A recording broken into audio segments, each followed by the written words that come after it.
I think that we are a small nation and we have quite a good basis, infrastructural basis for connecting the EHR, and we would like to explore that avenue and do that in such a way that we have almost a total connected EHR for the whole nation, and that is something that I think everybody would like to have.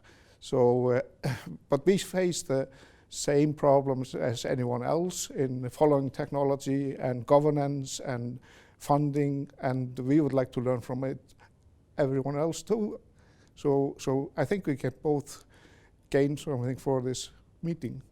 In Iceland, well, the infrastructure is based on the common EHR for the public sector, and for example, you have, I can see every X-ray that has been made in Iceland for the last 20 years.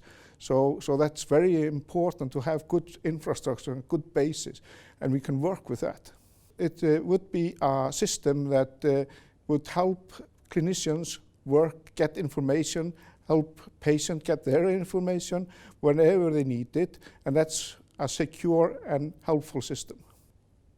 Our ambition in Iceland is to roll out telehealth further than they have today, and even contacted with the social working area also. So we would like to have a more holistic system in telehealth, and that's our plan.